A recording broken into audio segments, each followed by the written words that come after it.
The letter arrived on a Tuesday, tucked between a credit card bill and a takeout menu. I almost tossed it with the junk mail, but the law firm's letterhead caught my eye. My hands trembled as I read the first line, regarding the last will and testament of Charles and Margaret Whitaker. My name is Jamie, and until that moment, I thought I knew everything about my parents' death. 3 years had passed since the car accident that took them both, leaving me to live with my grandmother Evelyn in her modest craftsman house. I'd made peace with it, or at least that's what I told my therapist. "What's that, dear?" Grandma Evelyn called from her favorite armchair, barely looking up from her crossword puzzle. "It's from Dad's lawyers." I managed, my voice catching. "They say there's an inheritance, but there's a catch." Now she looked up, her reading glasses sliding down her nose. "A catch." I scanned the formal language, my heart racing. "I can't access it until I'm 25, and only if I prove my independence and integrity over the next year." I laughed, but it came out hollow. Whatever that means. My phone buzzed. A text from Ryan, my boyfriend of 8 months. "Dinner at my parents' place tonight. Mom insists." Great. Just what I needed. Another evening of Vivian Carter's thinly veiled comments about my modest circumstances and her son's bright future in tech. I texted back a quick, "Okay," before slumping onto our worn couch. "You don't have to go," Grandma said, reading my mind as usual. Ryan would never hear the end of it if I didn't. I folded the letter carefully, trying to process its implications. Should I tell him about this? Grandma set down her puzzle, fixing me with that knowing look I'd grown up with. "What does your gut tell you?" Before I could answer, my phone buzzed again.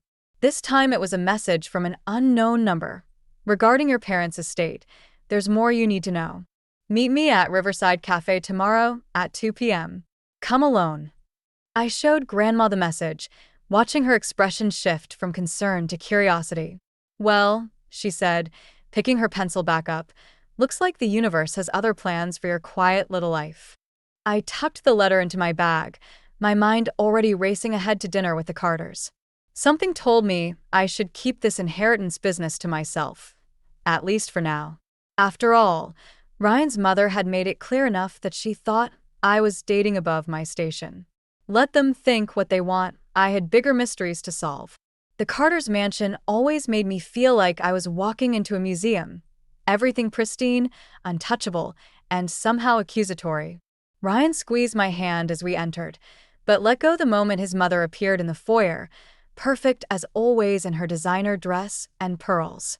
"There's my brilliant boy," Vivian cooed, embracing Ryan while barely acknowledging my existence. "And Jamie, that's an interesting choice of dress." I glanced down at my carefully chosen black cocktail dress, the nicest thing I owned, bought on sale last season. "Thank you for having me, Vivian." "Of course, dear. We must keep up with Ryan's interests." Her smile never reached her eyes. The dining room was a showcase of wealth, from the crystal chandelier to the antique china. Chloe, Ryan's sister, was already seated, tapping away at her phone with blood-red nails. "Look who finally decided to grace us with their presence," Chloe drawled, not looking up. "Did you have to pick her up from work at the coffee shop again, Ryan?" Ryan laughed awkwardly. "Chloe, come on." My face burned, but I kept my voice steady. "Actually, I was studying. Law school applications don't write themselves." "Law school?" Vivian's eyebrows shot up as she took her seat. "That's ambitious, given your circumstances." Before I could respond, the first course arrived. I watched Ryan shrink into his chair, suddenly fascinated by his soup. "Speaking of ambition," Vivian continued, "Ryan, darling, tell Jamie about the merger your father's arranging. The Preston's daughter, Caroline, is handling the legal side. You remember Caroline from prep school, don't you?" "Mom, not now," Ryan muttered. "I'm just saying, it's good to have connections. Real connections." Vivian's emphasis made her meaning crystal clear. My spoon clinked against the bowl. "And what exactly constitutes a real connection, Vivian?" The room went silent. Even Chloe looked up from her phone. "Well," Vivian said, dabbing her lips with a napkin. "Family background, proper upbringing, shared values." Surely you understand. I waited for Ryan to say something, anything. He didn't. My phone buzzed in my purse. Another message from the unknown number. Hope dinner's going well. Remember, tomorrow, 2 p.m.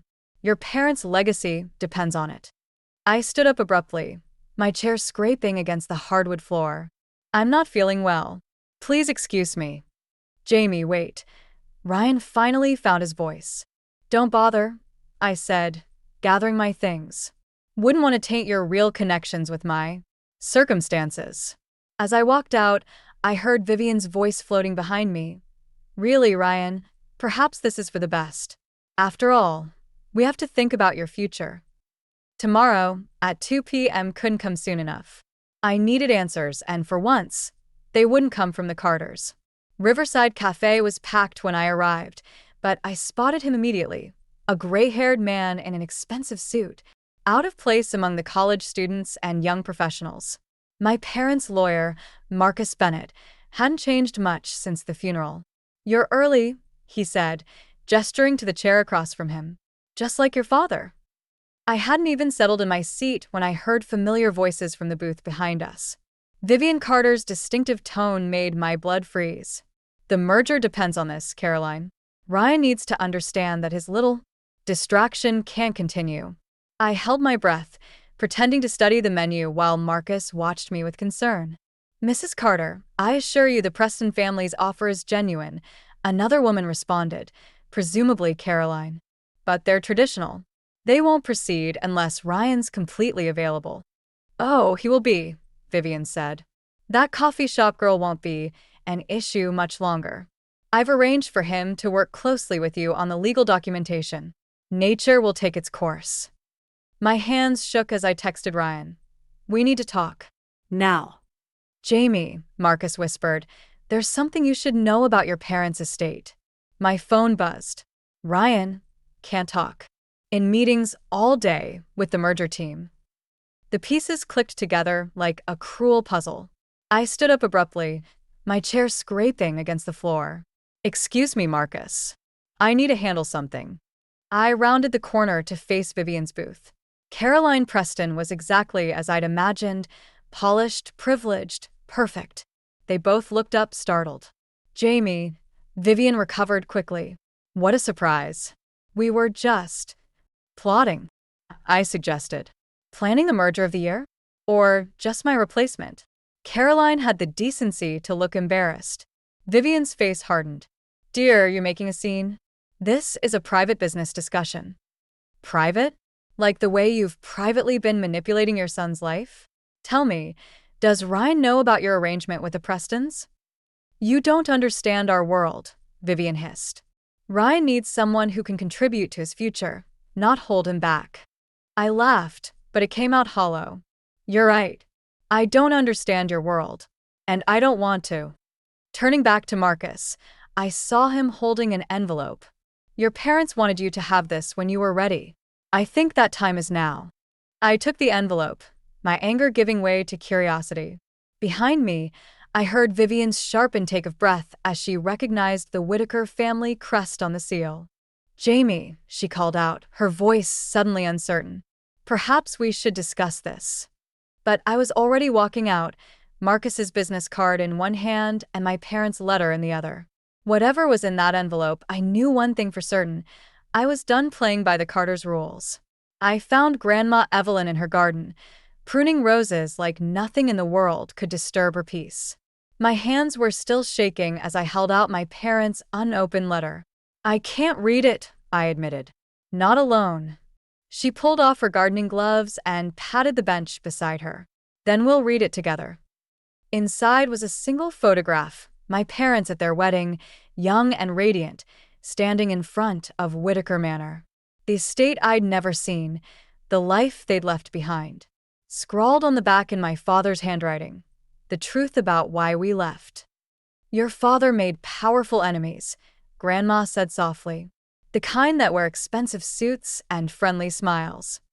My phone buzzed again, Ryan. I ignored it. The Carters? I asked, though I already knew the answer. Among others. Richard Carter, Ryan's father, tried to force a hostile takeover of your father's company 25 years ago. When that failed, well, she trailed off, her eyes distant. Let's just say your parents chose peace over power. They walked away from everything to protect what mattered most. Me, I whispered. You. She squeezed my hand.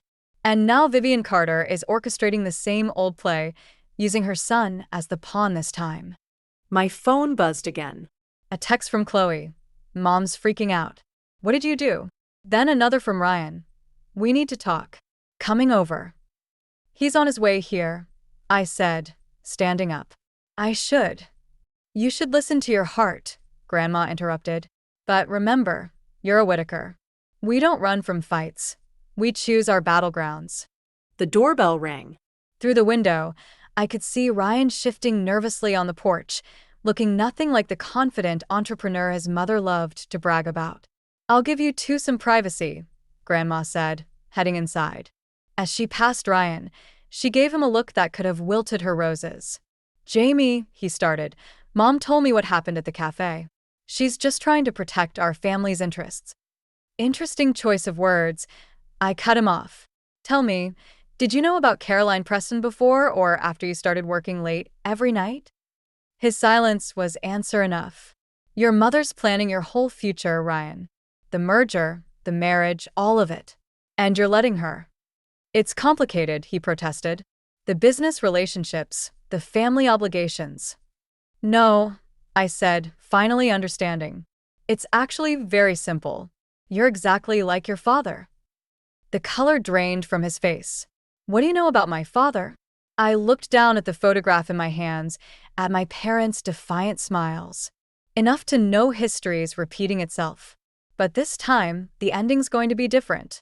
Ryan's birthday party at the Carter Mansion felt like walking into a trap. I'd organized it weeks ago, before everything unraveled, and now I was stuck playing hostess, while Vivian paraded Caroline Preston around like a prize show horse. Jamie, darling. Vivian cornered me by the catering table. Caroline just shared the most fascinating story about her summer in Monaco with Ryan. You remember, don't you, Ryan? Ryan wouldn't meet my eyes. Mom, please. Oh, he never mentioned it. Vivian's smile was razor sharp. It must have slipped his mind. I set down my champagne glass before I could throw it. Funny how many things slip his mind lately. Chloe appeared, phone in hand as usual, but this time she was scrolling through photos. Look what I found. Ryan and Caroline at the Preston's beach house last weekend. Aren't they adorable? The room spun. Last weekend. When Ryan said he was at a business conference. I can explain, Ryan started, reaching for my arm. I stepped back, bumping into Marcus Bennett, my parents' lawyer. I hadn't even seen him arrive. Perfect timing, he said quietly, handing me an envelope. The board meeting minutes from 25 years ago. Your father would want you to know the truth. Vivian's face went pale. Marcus, you have no right. Actually, he replied, I have every right. As the executor of Charles Whitaker's estate, and as someone who watched Richard Carter destroy a good man's reputation. The party guests had gone quiet, sensing the tension. Caroline Preston looked like she wanted to disappear. What's he talking about, Mom? Ryan asked. I opened the envelope, scanning the documents inside. Your father didn't just try to take over my father's company, I said, my voice shaking. He fabricated evidence of fraud. He blackmailed board members. That's enough. Vivian snapped. This is ancient history. Is it? I turned to Ryan. Tell me something, did you know about any of this when you started dating me? Was I just part of your mother's grand plan for redemption? The silence that followed was deafening. Jamie, Ryan pleaded, whatever happened between our parents? Save it. I pulled out my phone and pulled up the photo of my parents. They gave up everything to protect me from your family. I won't dishonor that sacrifice by letting history repeat itself. As I walked toward the door, Chloe called out, Where are you going? I turned back one last time, looking at the shocked faces of the Carter family. To reclaim what belongs to me. Happy birthday, Ryan. Consider this my parting gift, the truth about your perfect family. The door slammed behind me with a satisfying bang, but this wasn't over. Not by a long shot. The morning after Ryan's party, Marcus called with news that made my blood run cold. The Carters are moving to acquire Whitaker Industries' remaining assets. They're claiming rights through an old contract your father signed under duress. I sat in Grandma's kitchen, staring at the documents spread across the table. 25 years of carefully hidden truth, now threatening to disappear again. They can't do this, I said, but my voice wavered. They already are. Marcus sounded tired. Richard Carter may be retired, but Vivian's running the same playbook. They're trying to force a quick sale before your inheritance kicks in. My phone buzzed, Ryan again. I'd ignored his call since last night, but this text made me freeze. Mom's planning something. Need to talk. Please. Before I could respond, Chloe Carter burst through our front door, mascara streaking down her face. You have to stop this, she demanded. Mom's gone crazy. She's threatening to cut Ryan off if he doesn't marry Caroline, and now she's talking about destroying some old company. Your mother's been planning this destruction for decades, Grandma said coldly, appearing in the doorway. Just like she destroyed my son's reputation. Chloe's eyes widened. What? Ask her about the forged documents, I suggested. Ask her why my parents really left town. Chloe collapsed into a chair. I found something in Dad's study. Letters between Mom and the Preston family from years ago. They've been planning this merger since before Ryan even met you. My laugh was hollow. Of course they have. Mi ponerang marzo sakain. Jamie, they're calling an emergency board meeting. Tomorrow morning. If they vote to accept the Carter-Preston merger, then I lose everything. Again. I closed my eyes, feeling the weight of my parents' sacrifice crushing me. Chloe reached across the table, surprising me by grabbing my hand. Ryan doesn't know the whole truth. Mom's been feeding him lies for years, just like she did to me. But I have proof, documents, emails, everything. Why would you help me? Because I'm tired of being part of her games. Chloe's voice cracked. And because Ryan loves you, really loves you. He's just too scared to stand up to her. The front door opened again. Ryan stood there looking wrecked. Behind him, Vivian Carter emerged from a black SUV, her face thunderous. Jamie, Ryan started, but his mother cut him off. Enough of this nonsense, Vivian snapped. Ryan, get in the car. Chloe, you too. This ends now. I stood up, my parents' wedding photo clutched in my hand. Everything they'd fought for, everything they'd lost, it all came down to this moment. You're right, Vivian, I said quietly. This does end now, but not the way you planned. The boardroom of Whitaker Industries felt like a battlefield. I sat at one end of the long table, Grandma Evelyn beside me, while Vivian Carter commanded the other end like a general ready for war. The board members shifted uncomfortably between us. Before we vote, I said, standing up, there's something everyone needs to see. Vivian's perfectly composed smile flickered. We've wasted enough time on. The door burst open. Chloe strode in, followed by Ryan and their father, Richard Carter. The room went silent. Dad. Vivian's voice cracked. You're supposed to be in Switzerland. I was, Richard said grimly. Until Chloe showed me what you've been doing. I pulled out a USB drive, the one Chloe had given me. 25 years of evidence. Every manipulated contract, every forged signature, every threatened board member. You don't know what you're talking about, Vivian hissed, but her hands were shaking. I connected the drive to the projector. Because my father knew this day would come. He kept copies of everything. The screen filled with emails, documents, photos, a quarter-century of carefully documented corruption. Board members gasped as their own names appeared in damning correspondence. Mom. Ryan's voice was barely a whisper. What did you do? Everything I did was for this family. Vivian stood up, her composure cracking. Charles Whitaker was weak. He didn't deserve. My son, Grandma Evelyn cut in, deserved better than your schemes and lies. Richard Carter stepped forward, looking every bit his age. It's over, Vivian. I've already contacted the SEC. You wouldn't dare. Vivian turned to Ryan. Tell them. Tell them how important this merger is for your future. But Ryan was looking at me, really seeing me perhaps for the first time. I'm sorry, Mom. I can't be part of this anymore. Then you're as weak as her father, Vivian spat. I walked around the table until I stood face to face with her. My father wasn't weak. He was strong enough to walk away from everything to protect what mattered. And now, I'm strong enough to take it back. Marcus Bennett cleared his throat. The board recognizes Jamie Whitaker as the majority shareholder of Whitaker Industries, effective immediately. Vivian's face went ash white. That's impossible. The inheritance has been actively managed for years, Grandma said with a slight smile. Did you really think I spent all this time just gardening? As security arrived to escort Vivian out, she turned back one last time. You'll regret this. No, I said quietly. The only thing I regret is not seeing you for who you really are sooner. Goodbye, Vivian. The door closed behind her with a final click, and for the first time in 25 years, a Whitaker sat at the head of the family company's board table. 6 months after the board meeting, I stood in my father's old office, now mine, looking out over the city. The door opened quietly behind me. The Whitaker Foundation paperwork is ready, Marcus said, placing a folder on the desk. Your parents would be proud. I smiled, thinking of how much had changed. The foundation would help families affected by corporate fraud, turning pain into purpose, just as my parents had taught me. Have you seen this?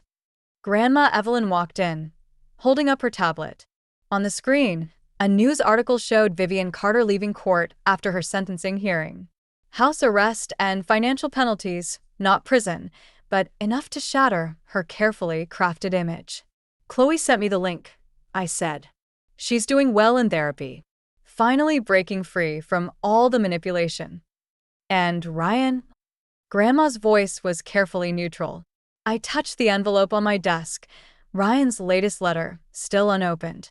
After everything, he'd chosen to start over, working with a nonprofit in Seattle. No family money, no arranged marriages, just honest work. Some things need to stay in the past, I replied. The intercom buzzed. Miss Whitaker? The new board members are here for orientation. I straightened my jacket, catching my reflection in the window. For a moment, I saw my father's determination in my eyes, my mother's compassion in my smile. Before you go, Grandma said, pulling out one last envelope, weathered, with my name in my father's handwriting. They wanted you to have this when you were ready. Inside was a single page. Dearest Jamie, if you're reading this, you've already learned the hardest lesson we could teach you, that true wealth isn't in what you own, but in what you choose to walk away from and what you choose to build in its place. We didn't leave to protect our fortune. We left to protect your chance to choose your own path, to prove that integrity isn't inherited, it's earned. The company is yours now, but remember, power isn't about control. It's about creation. Build something worthy of the price we paid. With all our love, Mom and Dad. I folded the letter carefully, tucking it into my desk drawer next to the photo from their wedding. Through the open door, I could hear the buzz of activity, new voices, new ideas, new beginnings. Ready? Grandma asked, her eyes twinkling. I nodded, stepping out of my father's shadow and into my own light. Time to build something new. The foundation would be my revenge, not against the Carters, but against the very system that turned families into battlegrounds. Sometimes the best way to honor the past isn't to avenge it, but to ensure its mistakes aren't repeated. That's the thing about legacies. They're not what we inherit, but what we choose to leave behind.